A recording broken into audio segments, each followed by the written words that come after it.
Bismillahirrahmanirrahim. Assalamualaikum warahmatullahi wabarakatuh.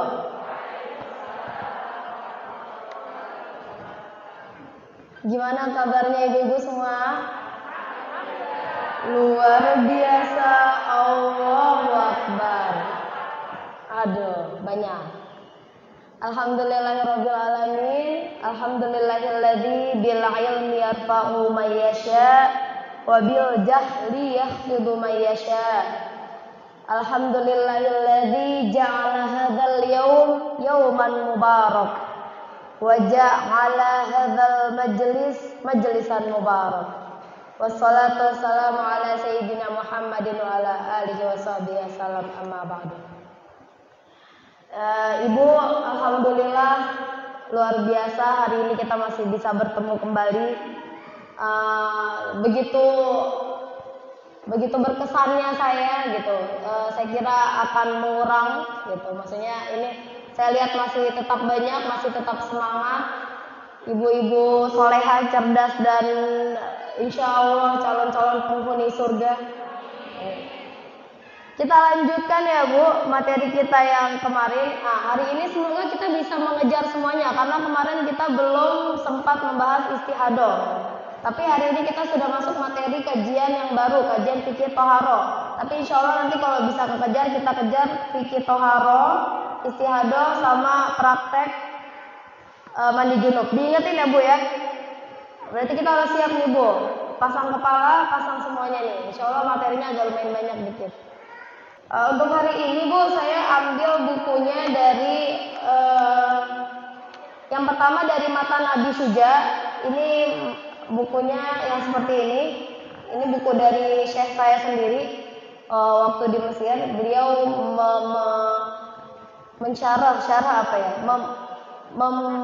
menjelaskan tentang Matan Abi Syuja versinya beliau.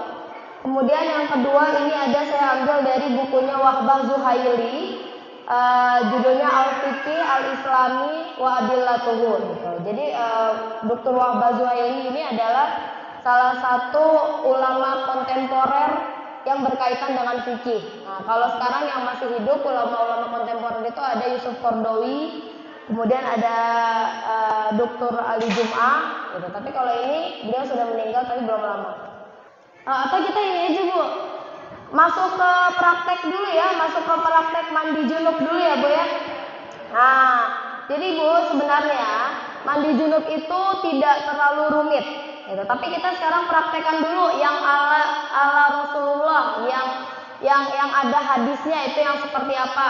Pertama, cuci tangannya dulu, bersihkan bagian tangan. Nah, bersihkan bagian tangan karena yang akan kita mandikan nanti itu kan kita pakai tangan nih. Jadi ini tangan ini ada kemungkinan tidak kena air lagi, makanya dia kena air pertama kali gitu. Pertama kali dicuci dulu tangannya. Nah, kemudian setelah tangannya sudah dicuci, di sela-sela bersih. Praktekin saya pegang mic-nya. Oh gitu. Boleh deh. Ya, pertama dicuci dulu tangannya. Salah, sebelum cuci tangan ada satu yang paling dasar sekali. Segala sesuatu itu harus diawali dengan niat. Betul. Ini ibu sebenarnya tahu ya. Jadi niat dulu. Nah, kalau di Imam Syafi'i, niat itu yang paling sunnah itu ditalafuzkan, dilafazkan. Yaitu nawaitu. Gimana nawaitu? Nawaitul ghusla minal haidi, atau bisa minal haidi, minal junubi. Kalau misalnya nggak mau repot nih, nggak mau ngasih tahu haid atau junub, langsung aja nawaitul ghusl li raf'il hadasil akbar. Nah, jadi udah tuh, kalau raf'ul hadasil akbar, haid keangkat, junub keangkat, semua dosa-dosa besar juga keangkat insyaallah gitu kan. Nawaitul ghusl li raf'il hadasil akbar, fardhulillahi ta'ala, cuci tangannya nih kan. Terus habis cuci tangan kira-kira ngapain nih Bu? Boleh wudu atau bersihkan kemaluannya dulu gitu. Bersihin dulu kemaluannya sampai bersih, sekitar kemaluan juga dibersihin nih. Sekitarnya semuanya dibersihkan. Selesai ngebersihin kemaluan, baru wudu. Wudu seperti biasanya, tapi kalau sunnahnya di dalam hadis Bukhari itu ditinggalkan dulu kaki. Nah, kaki ditinggalin dulu. Jadi wudhu tangan, kemudian muka, sampai sikut, terus menyapu kepala gitu. Setelah itu ditinggalin dulu kakinya. Langsung masuk ke guyur, diguyur 3 kali. Dari atas dulu ini 3 kali, kemudian sebelah kanan 3 kali sampai kaki-kakinya juga digosok-gosok-gosok gitu. Sampai si air tuh jatuh sampai kaki ya Bu, 3 kali kanan, kemudian 3 kali sebelah kiri juga nih, sampai kaki-kakinya digosok-gosokin. Pastikan semua air menyentuh semua bagian badan. Nah, kalau misalnya rambutnya kepanjangan, pastikan semuanya air tuh masuk ke dalam sela-sela rambut. Nah, jadi kalau kepanjangan, jangan dikepang pas lagi mandi, dilerai, dimasukin semuanya. Sela-sela yang di sini-sini, pokoknya semua sela tuh dikenain air. Pokoknya 3 gayung itu sudah mengenai semua badan, seluruh badan itu sudah kena air. Kemudian masuklah cuci kakinya, di sela-sela juga si kaki, jari-jarinya di sela-sela gitu kan. Di sela-sela Bu, kalau mau nyela-nyela jari, nyela-nyela tangan, pakai tangan kiri. Sunahnya pakai tangan kiri. Kenapa? Karena kita mau buang kotoran. Ya kan? Kalau nyela-nyela gitu kita mau ngilangin kotoran kan yang di sela-sela. Kalau mau menghilangkan kotoran jangan pakai tangan kanan, gunakan tangan kiri gitu. Sela-sela di sini. Tapi kalau tangan kiri nggak bisa ya di sela-sela. Berarti kalau jari gini. Kalau pas nyela kaki berarti pakai tangan kiri. Oke. Sisanya udah gitu aja. Sebenarnya gitu. Itu yang menurut hadis ya Bu ya. Jadi pastikan semuanya kena, kaki di sela-sela. Selesai nih sudah semuanya. Udah, silakan mandi. Mau nanti Bu kalau misalnya mau pas lagi mandinya itu dipotong-potong misalnya. Pas udah kepala nih disiram 3 kali, disampo dulu gitu boleh. Atau nanti pas bagian badan udah disiram 1 kali, disabun dulu. Nanti sisanya 2 kali, 3 kali boleh. Atau sebenarnya itu tadi menurut sunahnya ya Bu, menurut sunahnya. Kemudian memasukkan rukunnya dan memasukkan sunah-sunahnya juga. Maka urutannya seperti itu yang baiknya. Tapi kalau menurut sahnya gitu, sahnya saja nih sah gitu. Sudah sah ketika seluruh badan terkena air, pastikan tidak ada badan yang kering, maksudnya sudah kena air semuanya, itu sebenarnya sudah sah. Gitu. Jadi tadi menurut sunnah yang ada dalam hadis. Kalau menurut fikihnya sudah sah ketika ketika seluruh badan sudah terkena air, itu sudah masuk dalam mandi hadasnya, itu udah sah. Gitu. Kebayang nggak Bu? Misalnya gini, Ibu mau masuk kolam renang. Ini sebelum masuk Ibu niat nawaitul ghusla minal haidi ila hadasil akbar fardhu lillahi ta'ala. Ibu masuk, keluar lagi, selesai mandinya. Ya, boleh kayak gitu. Selesai lagi, karena kalau kita udah masuk kolam renang, otomatis semuanya udah kena air dong. Semuanya lipetan-lipetan udah kena air. Sampailah ujung nih Ibu, udah selesai, langsung wudhu, sholat. Nah, sesimpel itu sebenarnya. Tapi kalau yang hadisnya, yang kayak tadi, cuci tangan dulu, bersihin kemaluan, kemudian 3 kali dibasuh airnya, kanan, kiri, di sela-sela. Yang sunnahnya seperti itu. Tapi yang gampangnya, kalau misalnya nggak ada air di kamar mandi, satu-satunya air cuma di kolam renang nih. Yaudah Ibu renang aja deh tuh sambil niat. Keluar-keluar udah selesai. Langsung sholat. Nah, selesai perkara. Gitu aja. Yang penting pastikan air sudah kena ke seluruh tubuh. Nah, ini Bu, kajian fikih bab toharo. Ya, definisi toharo. Ibu-ibu kalau misalnya dengar kata toharo, kira-kira yang terbersit di pikirannya apa? Apa yang terbersit di pikiran ibu-ibu kalau dengar kata toharo? Air. Ada lagi? Bersuci. Oke, betul semuanya. Jadi toharo ini secara yang terpikirkan dalam otak adalah membersihkan diri. Oke. Sekarang setiap dari kita pasti semuanya ingin sekali ketika beribadah kepada Allah itu dalam keadaan yang paling sempurna, paling baik, tidak ragu, tidak was-was, betul? Nah, disinilah toharo ini adalah salah satu awal sebelum kita melakukan ibadah-ibadah wajib. Yang pertama kita lakukan adalah membersihkan diri. Toharo di sini ada dua definisi. Yang pertama adalah membersihkan diri dari sesuatu yang berwujud. Nah, kalau yang berwujud itu jelas, berarti dari hadas, dari kotoran-kotoran. Nah, itu dibagi lagi. Ada yang pertama najis mugolazo. Najis mugolazo ini adalah sesuatu yang berwujud, yang terlihat, yang kotor, tapi dia keadaannya, tingkatannya paling berat nih najisnya. Seperti apa contohnya? Ya, jilatan anjing, kemudian babi, kemudian goit, apa goit itu? Buang apa sih? Apa bu? Ini apa ya? Kotoran-kotoran itu kan berat ya. Tapi kalau kotoran maksudnya kemutawasito. Kalau mugolazo itu yang seperti babi ataupun jilatan-jilatan anjing. Itu bagaimana cara membersihkannya? Disiram dengan air 7 kali, salah satunya menggunakan debu atau tanah. Ini gimana nih? Sekarang ibu-ibu suka bingung. Apakah semuanya pakai tanah atau cuma satu siraman aja yang pakai tanah? Terus cara menggunakan tanahnya gimana? Nah, cara menggunakan pasirnya gimana? Nah, gini ceritanya. Oh, nggak cerita, kenyataannya. Jadi misalnya ibu ada satu ember. Si baju ada yang kena jilatan anjing.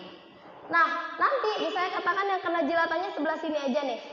Berarti bukan berarti si baju dimasukin ke dalam pasir nih, dimasukin ke pasir, dimasukin ke lumpur. Ini malah tambah najis nanti, malah tambah kotor. Yang benernya ambil tanahnya atau ambil debunya. Nah, kalau debu nggak bisa diambil, ambil pasirnya, masukin ke dalam ember, campur sama airnya. Terus kemudian di sini berarti ada air yang bercampur dengan pasir. Masukin bajunya, tunggu semenit, 2 menit, habisnya gitu buang. Sisanya 6 siraman sisanya pakai air biasa. Nah, jadi bukan berarti si bajunya itu dikotor-kotorin pakai pasir, pakai tanah, itu nanti malah nambah-nambah jadi nyebar najisnya kan. Nah, itu cara menghilangkan najis yang mugolazo. Yang kedua ada najis mutawasito. Ini najis yang tengah-tengah. Nah, seperti tadi kotoran, kemudian pipis, kemudian yang terlihat, kotoran-kotoran yang terlihat. Ini cara menghilangkannya gimana? Kalau menghilangkan najis yang mutawasito di dalam kitab-kitab itu dikatakan dengan menyiramnya 3 kali. Tapi kalau menurut aneh, pastikan ain itu apa ya? Pastikan zatnya, katakan itu kotoran, pastikan zatnya sudah hilang. Pastikan misalnya yang terkena kotoran apa, katakan terkena kotoran binatang. Hilangkan kotoran binatangnya, kemudian dicuci. Dicuci 3 kali itu sunnah, dicuci sekali pun nggak apa-apa. Yang penting si kotoran itu sudah hilang gitu. Pastikan rupanya, si jenis kotorannya itu sudah hilang.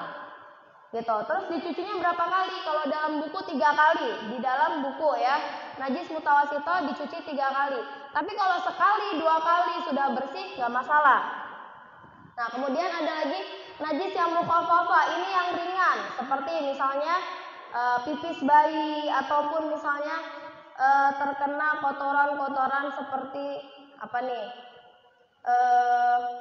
Apa ya?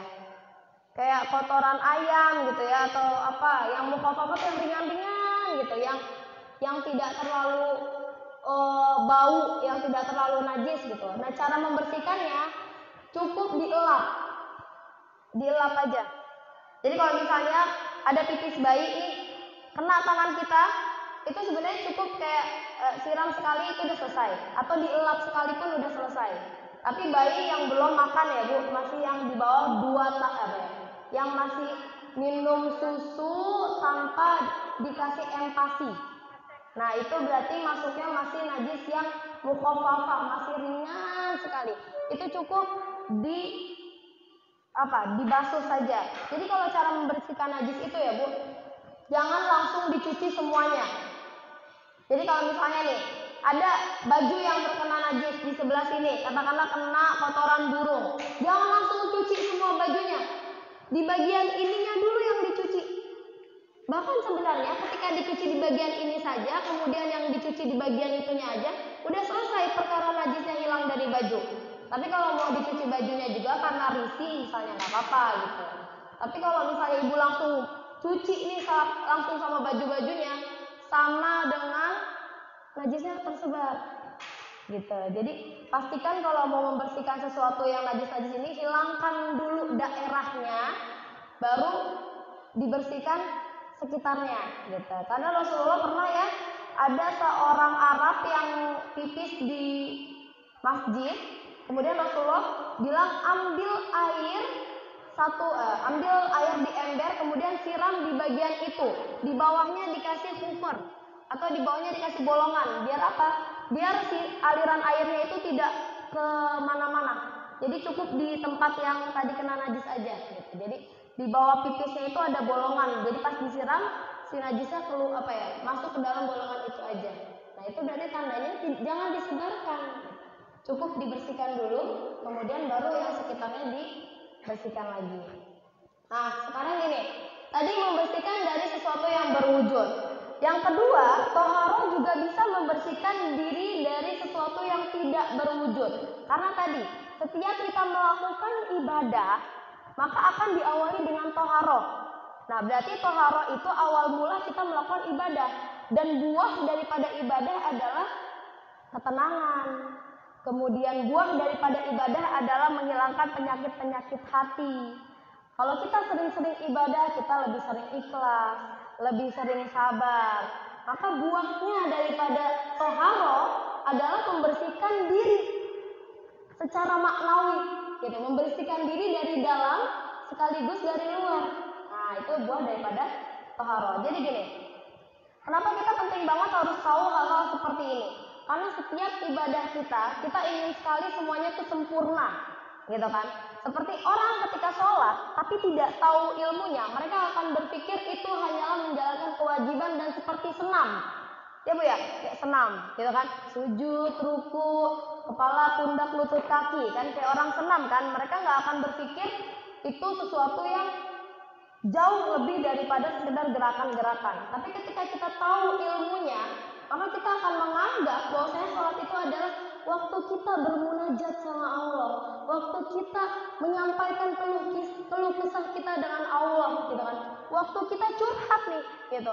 Karena kan sholat itu adalah cara komunikasi kita dengan Allah, gitu kan? Maka kita akan memaknai sholat itu sedalam itu kalau kita tahu ilmunya. Sama dengan wudhu gitu. Wudhu bukan cuma ngasih air ke dalam badan atau saya ngucur-ngucurin air ke badan atau seperti mandi.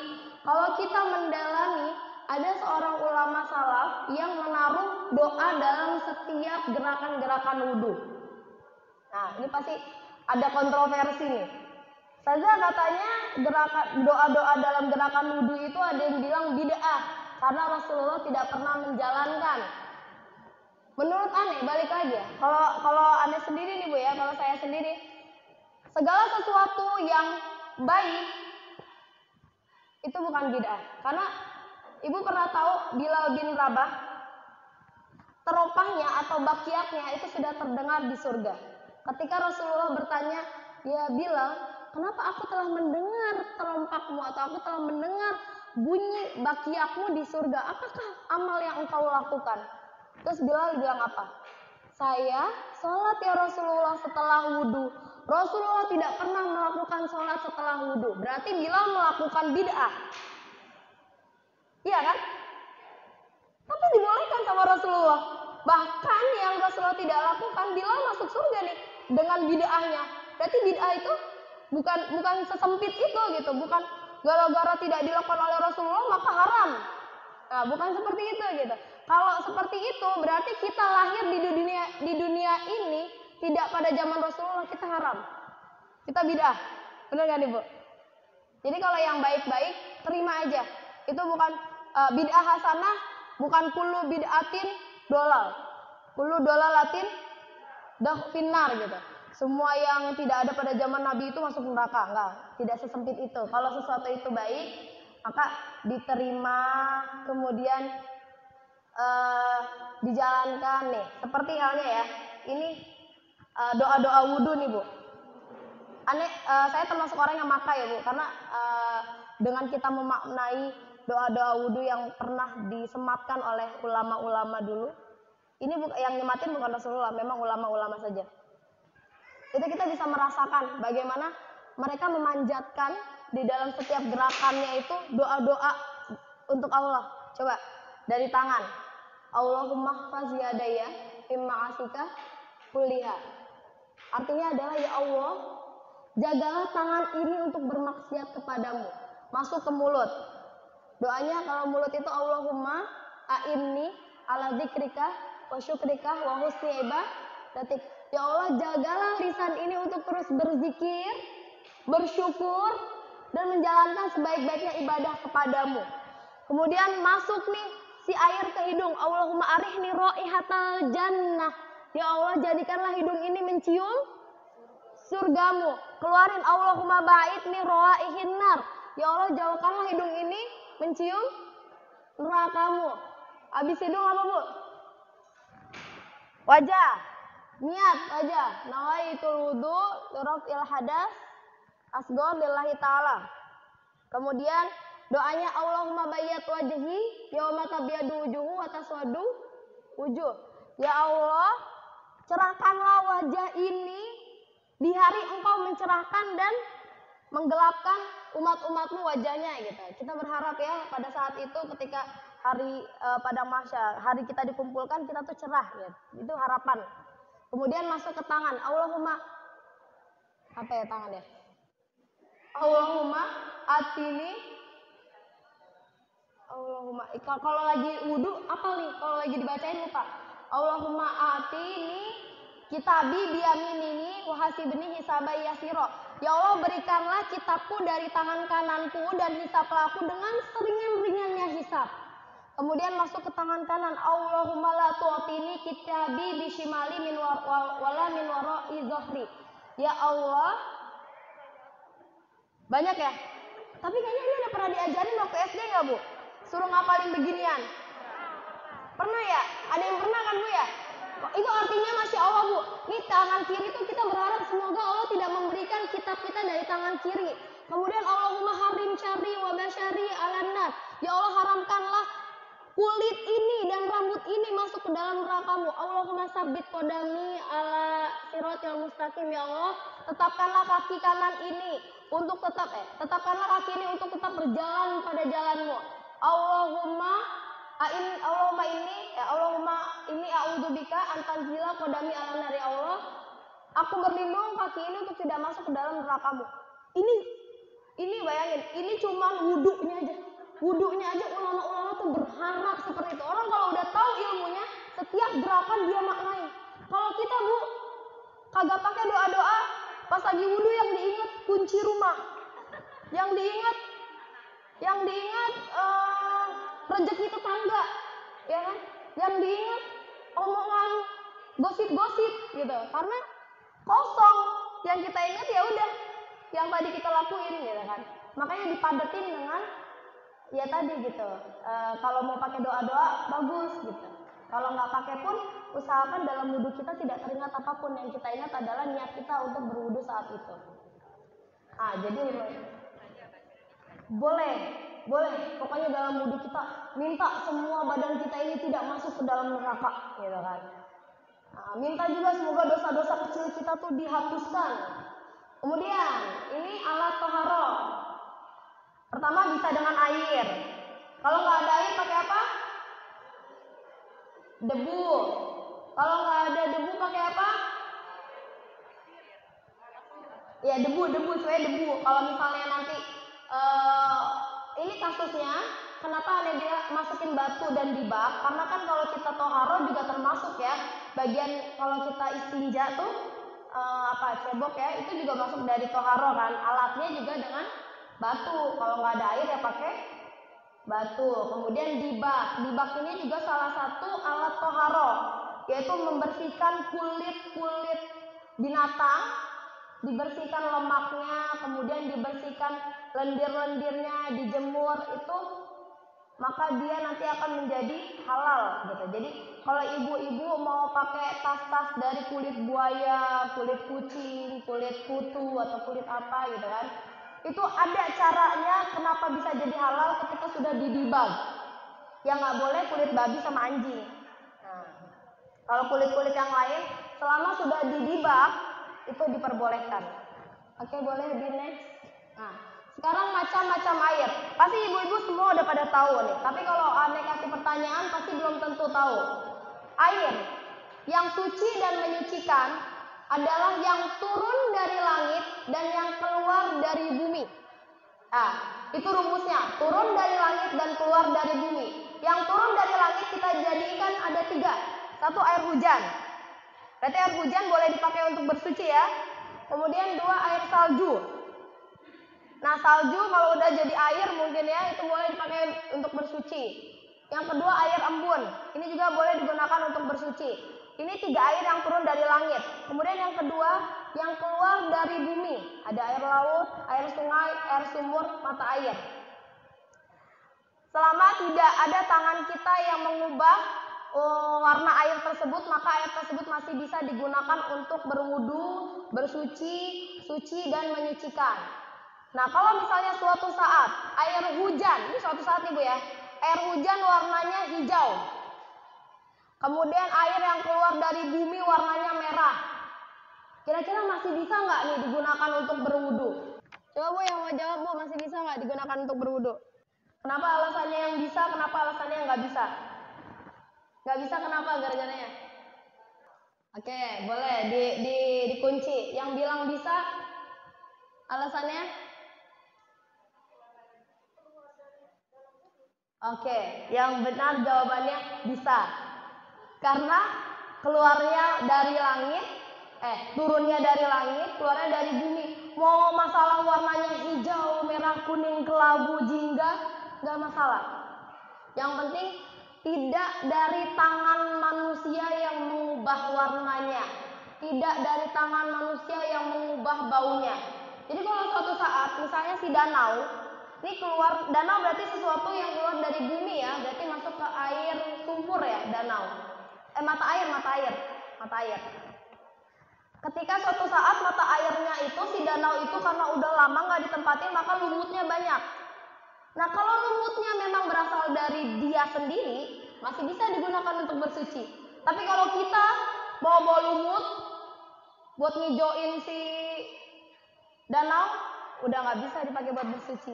Jadi yang membedakan, kalau kita yang buat dia berubah, maka jadi mustakmal. Jadi air yang tidak jadi suci lagi. Airnya tetap suci tapi tidak bisa dipakai untuk menyucikan. Tapi kalau dia sendiri yang mengubah warnanya, katakanlah tumbuh lumut atau tumbuh bunga-bunga di taman gitu, atau tumbuh apalah yang berbau-bau akan mengubah si air tadi, maka itu tidak menjadikan air tersebut mustakmal. Dia akan tetap bisa digunakan untuk menyucikan juga. Nah, oke. Sekarang hikmah toharo. Yang pertama ta'abud. Ta'abud itu berarti menjalankan perintah Allah ya. Ta'abud itu berarti kita mengibadahi apa yang Allah perintahkan tanpa bertanya-tanya kenapa harus air ini, kenapa harus air itu, kenapa sholat zuhur harus 4 rakaat, kenapa sholat maghrib harus 3 rakaat. Itu kita namanya ta'abud. Kita mengimani tanpa harus pakai logika. Itu ta'abud. Kemudian yang kedua, hikmah toharoh. Nah, ketika kita ta'abud menjalankan perintah Allah, berarti apa yang kita dapatkan? Pahala. Yang kedua, hikmahnya adalah membersihkan diri dari dalam, menjadikan jiwa ke arah yang lebih suci tadi. Karena toharoh adalah awal mula kita melakukan ibadah. Setelah ibadah ya otomatis jiwa kita akan lebih suci, jiwa kita akan lebih tentram. Kemudian yang ketiga, menjaga kesehatan manusia, menjauhkan dari penyakit. Jelas ya Bu ya, karena kalau air itu sudah masuk ke dalam tubuh kita, dia jadi ngilangin penyakit-penyakit ya, ngilangin bakteri-bakteri gitu. Zaman dulu orang-orang kebingungan kenapa orang Islam setiap sehari wudu mulu kerjaannya 5 kali lah minimal gitu. Belum yang nambah-nambah kalau mau baca Quran wudu lagi, belum yang mau nambah-nambah kalau mau baca kitab wudhu lagi. Kenapa nih orang wudhu mulu gitu? Nah kan sekarang terbukti ternyata wudhu itu bisa menghilangkan bakteri, menghilangkan kuman. Sekarang pas sudah ada wabah corona, semua orang yang dulu ngomong-ngomongin Islam wudhu mulu sekarang jadi pada cuci tangan malah 20 detik ya Bu ya. Nah, jadi air tadi ya, waja'alna minal ma'i kulla syai'in hayy gitu. Jadi air itu adalah sumber kehidupan. Termasuk kalau kita toharo itu juga membersihkan diri, menghilangkan penyakit, terus yang selanjutnya menghadap Allah dalam keadaan suci dan bersih. Jelas ketika kita toharo berarti kita sudah suci dan bersih. Air yang memiliki keutamaan. Nah, ini adalah air-air yang kalau kita menemukan air ini usahakan kita wudhu. Usahakan kita membersihkan diri gitu, karena sayang banget ternyata ini adalah air-air yang punya keutamaan. Salah satunya adalah air yang keluar dari sela-sela jadi Rasulullah. Ini nggak ada zaman sekarang. Yang kedua ada air zam-zam. Air zam-zam boleh digunakan untuk wudhu, tapi tidak boleh digunakan untuk membersihkan najis. Jadi kalau misalnya di Masjidil Haram, terus banyak ini ya, di sekitar Masjidil Haram tuh banyak burung ya. Terus kena nih, misalnya kena kotoran burung, jangan dicuci pakai air zam-zam Bu. Karena air zam-zam tidak boleh digunakan untuk membersihkan najis, tapi boleh digunakan untuk wudhu, bersuci itu boleh. Tapi kalau untuk menghilangkan najis tidak, karena dia air yang Allah utamakan gitu. Jadi ya keutamaannya itu jangan disandarkan dengan kotoran. Kemudian ada air kausar. Air kausar ini telaga ya, telaga kausar. Kemudian ada air sungai Nil gitu. Alhamdulillah Anda punya kesempatan 4 tahun merasakan air Nil gitu ya. Memang air Nil itu sumber kehidupan sekali ya. Kalau di Mesir tidak ada air Nil ya berarti nggak ada air gitu. Karena memang sumbernya itu air Nil semuanya. Oke, boleh di next. Nah, sekarang pembagian air. Nah, ini boleh nyontek dikit Bu. Nah, karena di situ nggak ada penjelasannya. Jadi penjelasannya dari Vicky aja ya Bu ya. Yang pertama itu adalah air mutlak. Air mutlak ini ya udah air yang turun dari langit, air yang keluar dari bumi. Itu air mutlak namanya. Berarti air putih ini air yang ibu-ibu bawa, itu air mutlak tuh namanya. Atau air yang ada di keran, itu namanya air mutlak. Itu boleh digunakan untuk bersuci dan suci juga gitu. Boleh digunakan suci lagi menyucikan. Kemudian yang kedua ada air musyammas. Air musyammas ini adalah air yang terjemur karena keadaan negaranya derajat panasnya tuh lebih dari 40 derajat gitu. Maka setiap air yang ada di sana dia terjemur gitu. Itu makruh digunakan untuk menyucikan. Contoh misalnya ada air di ember nih. Air di ember kemudian terjemur di Mesir gitu pada saat itu lagi musim panas. Maka air itu tidak boleh digunakan, bukan tidak boleh, makruh ya, makruh digunakan untuk menyucikan gitu. Kenapa? Karena lagi-lagi Islam tuh memperhatikan sedalam itu. Karena ketika misalnya air dalam ember, katakanlah ember itu plastik atau ember itu aluminium. Ketika terkena panas, ada zat-zat yang keluar dari plastik dan aluminium kemudian bercampur dengan air. Ketika kita gunakan untuk berwudu, itu kemungkinan akan merusak kulit. Nah, itulah alasannya kenapa air musyammas makruh digunakan untuk bersuci. Tapi pertanyaannya, ketika misalnya ini air sudah musyammas, sudah terjemur, sudah panas, berarti makruh ya untuk bersuci. Kalau 3 jam kemudian dia berubah menjadi air biasa, air yang sudah dingin kembali, bukan dingin, maksudnya keadaannya sudah biasa aja, nggak jadi panas lagi. Katakanlah misalnya jam 4 masih panas, kemudian jam 7 malam udah dingin, boleh nggak nih dipakai untuk berwudu air yang berada pada ember yang sama tadi? Boleh? Oh, masih pada bingung? Boleh. Karena apa? Mungkin ya Bu ya, di situ nggak dijelasin kenapa, tapi mungkin gini, ketika sudah dingin, si zat-zat yang tadi keluar itu mengendap kembali, maka si air itu menjadi boleh digunakan dan tidak membahayakan kulit. Gitu. Begitu juga sebaliknya, kalau airnya dingin banget, kalau kita pakai air itu tulang-tulang belulang akan rapuh gitu kan. Nah itu makanya lebih baik tayamum gitu. Kalau misalnya memang keadaannya misalnya di negara tersebut lagi ekstrim nih, dinginnya sampai min 40 derajat gitu. Wah, kalau min 40 derajat kena air langsung Kalau enggak yang tangannya giduan, ya nyawanya hilang gitu. Karena dingin banget gitu. Kemudian yang selanjutnya ada air musyammas. Di sini ada faidahnya. Kemudian yang ketiga, air mustamal.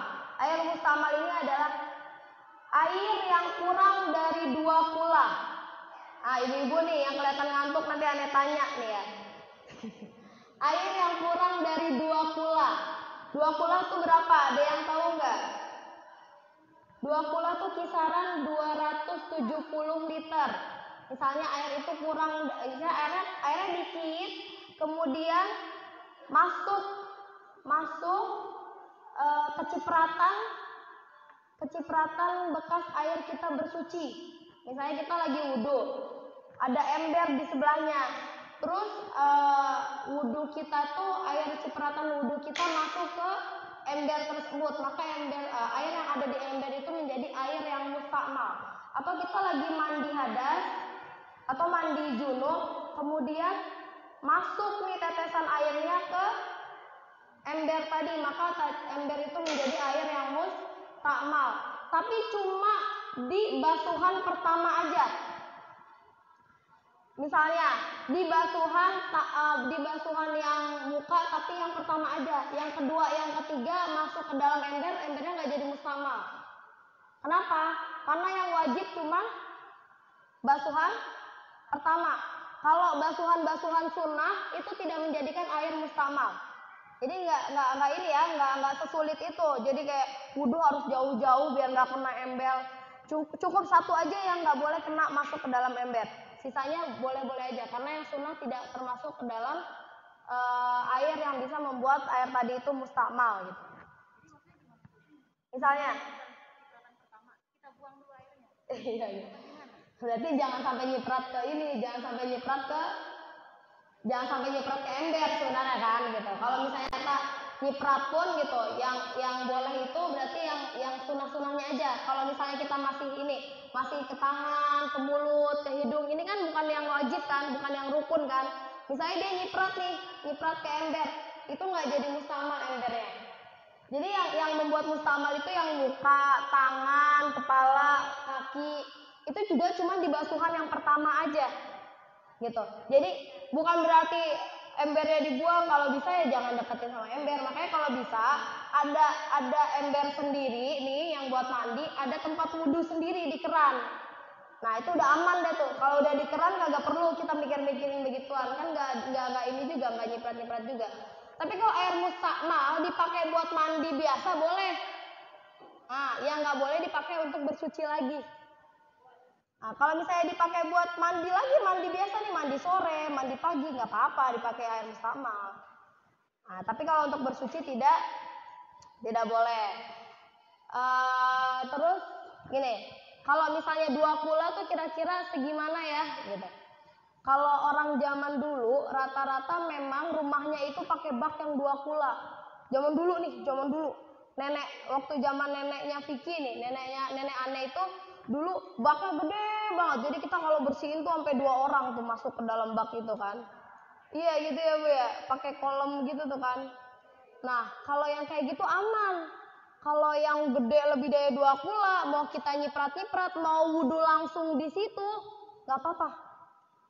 Karena nggak membuat si air itu menjadi mustakmal kalau dia lebih dari 2 kula. Hukumnya seperti itu ya Bu. Ibu pernah nggak masuk ke pesantren, dia wudhunya kobangan gitu, jadi wudhunya langsung masuk ke dalam satu kolam gitu, masuk langsung udah tuh kaki-kakinya dimasukin. Tapi itu 2 hari sekali diganti ya Bu, nggak sampai 6 tahun dia di sana airnya itu aja gitu kan. Itu nanti kudis, kurap dan semacamnya bersatu kan Bu gitu. Enggak, dia diganti terus sebenarnya. Tapi itu menandakan bahwasanya air ketika lebih dari 2 kula atau lebih dari 270 liter, dia tidak gampang menjadi mustakmal dan tidak sulit juga sebenarnya.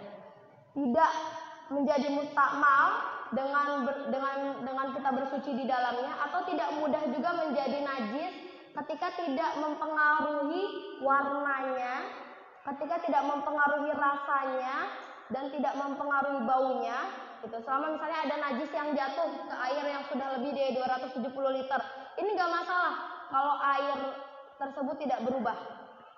Misalnya ada tai cicak masuk ke dalam kolam renang gitu, ya nggak masalah, pakai aja lagi gitu, karena tidak mengubah warna air tadi kan, atau tidak gara-gara tai cicak tadi si air menjadi bau gitu, atau berubah rasanya. Selama masih aman-aman aja boleh dipakai. Tapi kalau sekarang rumah-rumah minimalis yang sekarang kita tempatin, pasti baknya tuh dikit, kecil, cuma segini doang, ya kan? Kalau rumah-rumah minimalis cuma segini, atau pakai bathtub. Bathtub juga belum sampai 270 liter. Gitu ya. Emang paling aman rumah zaman dulu tuh. Rumah nenek-nenek zaman dulu tuh gede banget tuh kolamnya, bisa buat 5 orang dah tuh mandi langsung kan. Nah, itu air mustakmal. Nih Ustazah, Ane mau nanya nih. Ane tanya yang ngantuk Ane tunjuk nih. Kalau misalnya ada nih Bu, ember banyak nih ember. Tapi semua ember udah mustakmal, bekas orang bersuci semuanya. Misalnya kayak semua ember ini udah dipakai untuk wudhu sama semua orang. Terus wudhunya juga langsung di ember tersebut. Jadi otomatis embernya menjadi air yang mustakmal.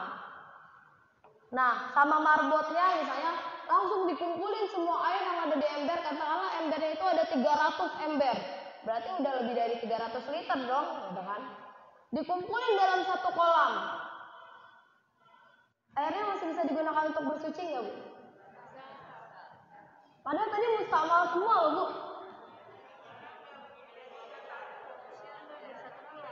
Kirain nggak bisa jawab, tapi bisa, betul. Benar Bu. Jadi airnya jadi nggak mustakmal karena tadi udah lebih dari 2 pula, gitu.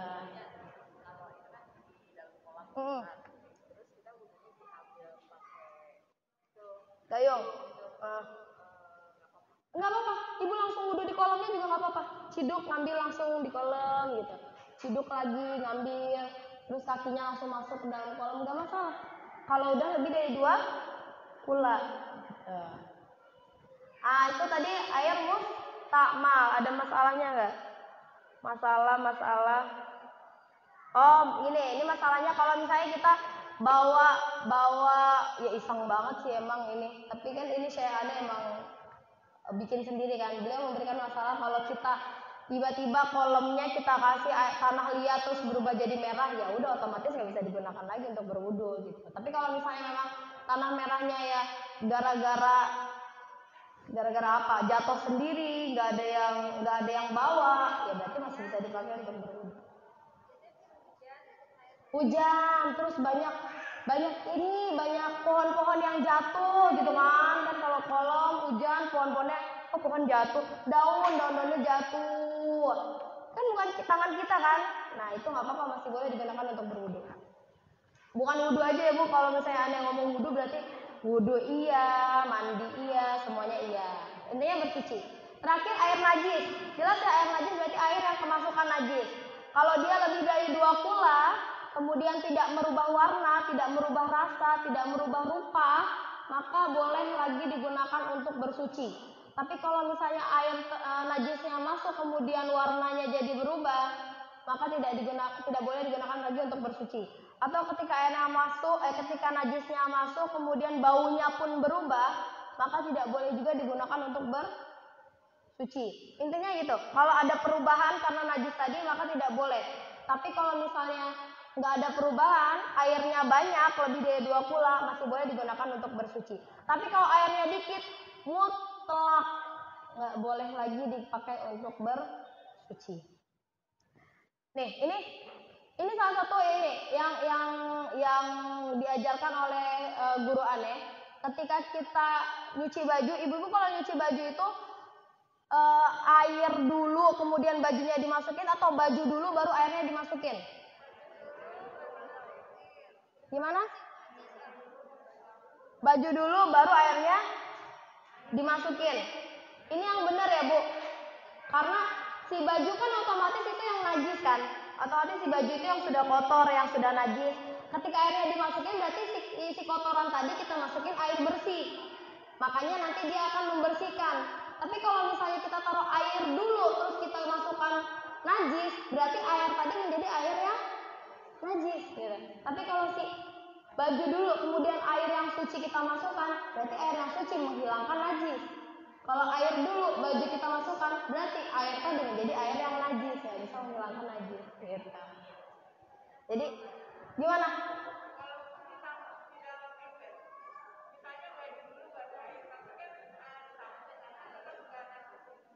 Baju dulu baru air, walaupun airnya kita tampung dalam ember.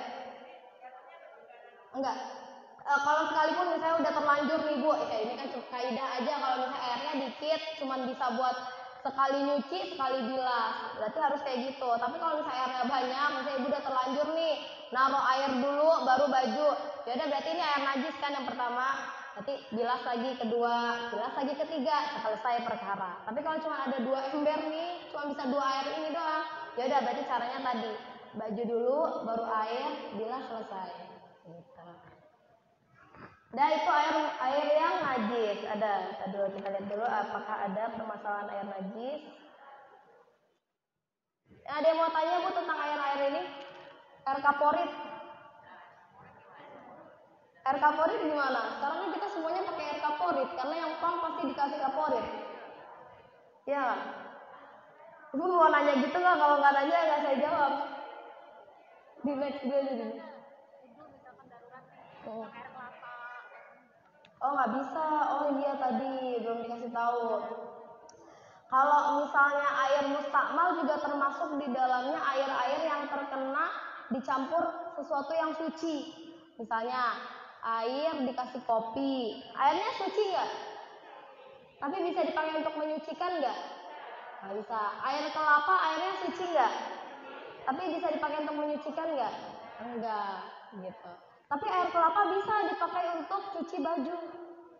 Nggak ada lagi air nih, cuma ada air kelapa, boleh. Atau misalnya air mawar suci nggak Bu? Suci ya? Bisa nggak dipakai untuk menyucikan? Nggak bisa, tapi boleh dipakai untuk cuci baju? Disarankan. Biasanya kita kalau nyuci baju pakai pewangi kan? Nah itu nggak apa-apa, tapi pewangi tadi nggak bisa dipakai untuk bersuci. Gitu. Nah air kaporit itu kalau misalnya gini, air kaporitnya digunakan untuk menghilangkan bakteri, kemudian baunya tidak menyengat sekali, masih boleh digunakan untuk berwudu, bersuci, mandi gitu. Karena sekarang semua air pump pakai kaporit ya Bu ya. Jadi auto kita pasti bersuci sebenarnya pakai air kaporit. Hanya saja kalau dia tidak terlalu banyak dikasih kadarnya memang untuk menghilangkan bakteri saja, atau misalnya kadarnya memang tidak sampai baunya berubah, maka boleh digunakan untuk apapun. Tapi kalau misalnya gunanya ini kayak yang di kolam-kolam renang gitu ya Bu, itu biasanya gunanya untuk menetralkan najis, ya kan? Kalau misalnya kayak pipis-pipis, darah-darah yang masuk kemudian dikasih kaporit, dia langsung hilang. Ya nggak Bu? Langsung jadi bening lagi kan, gitu kan? Konsepnya kaporit gitu ya. Langsung jadi bening lagi, berarti si kaporit ini digunakan untuk menutupi najis, mengcover najis. Maka itu nggak boleh. Dan kita sama-sama tahu ya, kalau yang di kolam renang itu ya pasti kaporitnya untuk mengcover najis dan baunya pun jauh lebih menyengat gitu. Maka yang seperti itu tidak digunakan untuk bersuci. Karena kita tahu itu adalah air najis. Hanya saja dikasih kaporit yang banyak, makanya najisnya hilang. Oke, boleh. Kalau misalnya kolam renang kita sendiri ya masa dikasih kaporit Bu? Kan ini kalau kolam renang yang ada di mana, di Borderland gitu kan, itu masih ada nggak sih Bu? Dulu saya waktu SMP 5 renangnya di sana, yang di Borderland masuk tuh kan ada tuh kolam renang, ya itu masih ada ya. Nah kalau yang kayak gitu kan udah pasti tuh untuk mengcover. Kalau kolam renang kita sendiri pasti kita pakai air biasa, nggak pakai kaporit. Itu tuh jelas bisa pakai buat mandi, buat wudu, itu bisa. Gitu. Ini kalau permasalahannya di kolam renang umum, boleh di next. Kalau di bak boleh aja. Kalau untuk misalnya menghilangkan bakteri, tapi kadarnya tidak membuat air tersebut baunya berbeda, kemudian ya udah sekadarnya aja, sekadarnya dia menghilangkan bakteri nyamuk atau yang ya sekadarnya dia menghilangkan apa gitu, desinfektan gitu kan. Ya udah itu boleh-boleh aja. Boleh di next. Nah sekarang teknik menyucikan. Ini kita cepat ya Bu ya. Yang pertama air mutlak, jelas air mutlak bisa untuk mencuci, menyucikan dan lain-lain bisa ya air mutlak. Yang kedua air campuran tadi. Ketika air telah bercampur dengan kopi, dengan teh, itu maka kalau misalnya yang seperti itu kalau kita gunakan untuk menyucikan sesuatu sebenarnya bisa. Bukan menyucikan, kita gunakan untuk membersihkan najis nih. Saya ada di sini ada najis apa gitu, terus adanya cuma air teh, disiram pakai air teh itu selesai sebenarnya gitu bisa. Tapi kan lengket ya Bu, malah jadi risih. Nah itu tapi sebenarnya air campuran, katakanlah air campurannya jangan kopi teh deh. Air mawar, air bunga itu kan warnanya tetap putih ya. Terus digunakan untuk menghilangkan najis itu boleh. Itu teknik ya, tekniknya nih. Kemudian yang ketiga, ada digosok-gosok atau dalet atau dicongkel. Misalnya najisnya itu bentuknya ada nih di sepatu gitu, maka dicongkel-congkel. Nah itu juga salah satu teknik membersihkan najis. Atau digosok-gosok. Misalnya kena tinta atau apa gitu harus dihilangkan, maka digosok-gosok itu juga tekniknya. Kemudian yang keempat ada menyapu yang dapat membersihkan. Misalnya kalau ada tai cicak di kaca atau ada kencing apa pipis apa sih pipis tikus ya atau pipis kecoa di pedang atau di lantai gitu, bersihin dulu nih Bu, disapu-sapu dulu, dilap-lap. Disapu tuh maksudnya di sini bukan disapu ya, disapu tuh kayak dilap dulu bagiannya yang kena gitu, baru dibersihin yang lainnya gitu. Jadi menyapu yang dapat membersihkan itu seperti itu, kayak tadi kaca disapu-sapu, dilap gitu. Kemudian kering dengan matahari, ini adalah teknik dari Allah. Gitu. Kalau misalnya kita yakin ya, bahwasanya tanah-tanah yang kita pijaki, kemudian pohon-pohon yang kita sandari, pasti bernajis. Benar nggak Bu? Pasti. Kayak pohon, itu kan kalau malam semua binatang pasti hinggap di sana. Ya kalau hinggap namanya udah hinggap, nongkrong, enaknya ngapain? Kan Bu ya? Terus kalau misalnya kayak tanah-tanah yang kita pijaki untuk berjalan, pasti sebelumnya ada binatang-binatang yang pipis di sana, apa-apa di sana. Ini teknik nih dari Allah nih Bu. Kalau udah kena matahari, suci semuanya. Jadi kita nggak usah ada alasan nih gara-gara misalnya abis nyender di pohon gitu, abis kayak gitu nggak mau sholat gara-gara tadi abis nyender di pohon, kayaknya banyak najis di pohonnya bekas pipis atau apa. Enggak ada Bu, kalau udah kena matahari udah suci gitu, kata Allah kayak gitu. Mau tahu hadisnya atau nggak usah ya Bu ya, karena kalau mau tahu hadisnya buka lagi nih Bu, lumayan berat. Tapi buka dulu ya Bu bentar ya, takut buat nyontek dikit. Nah itu tadi kering dengan matahari. Kemudian selanjutnya mengulang jalan di pakaian yang kepanjangan. Nih ibu-ibu banget nih ya yang suka nanya-nanya kayak gini. Coba kalau misalnya kita lagi jalan terus bajunya kepanjangan, terus habis kayak gitu pasti kita yakin ya kalau kita kepanjangan tuh nyesrek-nyesrek nyapu tanah gitu kan. Itu gimana tuh saja banyak najisnya enggak gitu. Nah ternyata ada hadis Rasulullah yang waktu itu Misalamah nanya nih ceritanya kan gitu. Kata Misalamah, ini imra'atun atilu daili gitu. Saya tuh termasuk perempuan yang suka sekali menjulurkan bajunya gitu. Jadi bajunya suka kepanjangan. Amshi fi makan ya qadar. Kemudian saya berjalan di tempat yang kotor gitu. Terus kata Rasulullah, ya tuhuruhu ma ba'dahu. Jadi langkah pertama kita kena najis. Langkah keduanya dihilangin. Karena ada tanah kan tadi, tanah juga salah satu atau pasir juga salah satu alat untuk menyucikan. Jadi langkah pertama kena, langkah kedua membersihkan. Ini kena, langkah selanjutnya membersihkan. Ini kena membersihkan. Jadi nggak ada alasan nih gara-gara bajunya kepanjangan nggak mau sholat di jalan. Karena udah Allah sucikan di langkah selanjutnya.